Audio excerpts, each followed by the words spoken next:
I'm excited to show you the look of our new and improved reports. You can see the usual patient, sample, and clinic information. Genes found to be positive will be listed, and the statement that the remaining genes are positive or the remaining genes are negative will also be included.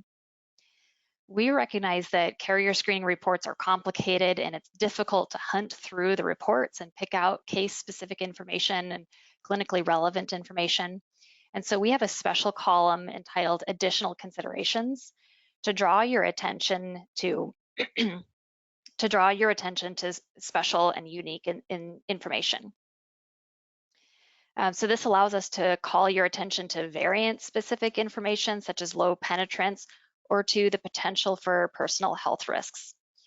These unique situations are clearly called out on the report to reduce the chance that a busy clinic might miss something important.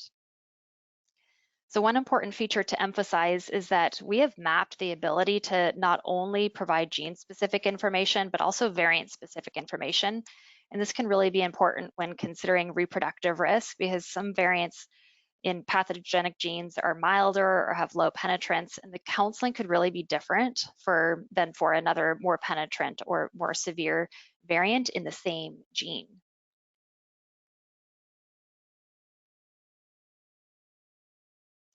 Let's talk a little bit more about personal health risks and why these might come up as incidental findings on carrier screening reports. So genes on carrier screening panels are included because they pose reproductive risk to offspring of otherwise healthy individuals.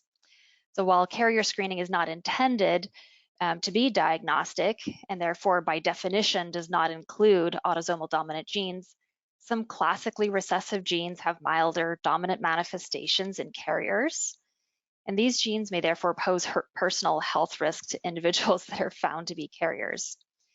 In the past, personal health risks were recognized only for carriers of X-linked conditions, and now there's a growing list of genes that are classically defined as autosomal recessive due to the severity in offspring in the homozygous or compound heterozygous state, but that they have milder dominant phenotypes for carriers.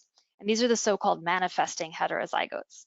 And the number of genes that are known to be that have dominant manifestations is increasing and will probably continue to increase in the future. So that means that personal health risks can be discovered as incidental findings on carrier screening. And the way labs have reported these incidental findings in the past has been problematic, often not mentioned or buried deeply within a 15-page report. And the opportunity for health management can easily be lost, resulting in liability to the clinician. And Igenomix has brought this information to our reports, clearly calling them out on the front page. So Alyssa's already kind of described our match report capability. This is a service truly unique to the market that Igenomix offers. Reproductive genetic matching is a comparison of two carrier screening reports for the egg and the sperm source to ensure that the couple is a low-risk match.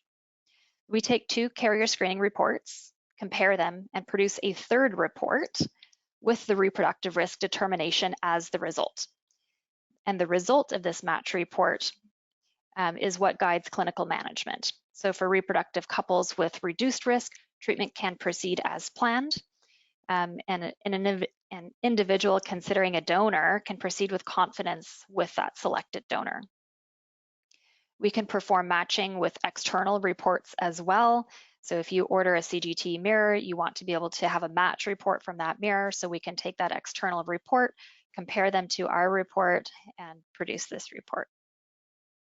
And we can even produce multiple reports if an individual is considering more than one donor. And this report reduces errors and liability in interpreting carrier screening reports, especially when selecting a donor. And to tie this back to the upgrades that exome sequencing allows us to do, let's say the donor was tested by Igenomix. And later, a patient comes with an external report and is found to be positive for a gene not originally included on the donor's panel. So then the data for the donor could easily be upgraded to match and complete a reproductive risk determination. On the other hand, because other laboratories are using closed gene panels, if the same situation were reversed and it was the donor who had testing and it was the donor who had testing externally, and it was the patient who was positive on a gene on an Igenomix panel that the donor wasn't tested for, then matching can't be completed without doing additional assessment for the donor, and that reproductive risk would be considered non-informative. Then either the donor would need to submit a new sample for a new analysis, or the patient would have to choose a different donor. So this is where we feel that Igenomix is really closing the gaps. We're able to upgrade, to match, to mirror, and also to provide you with a report that certifies that the reproductive risk determination between the reproductive couple is good. So here are some samples of what our match reports will look like. The first showing reduced genetic reproductive risk with any gene that one of the couple is positive for listed, and the second is showing the increased reproductive risk.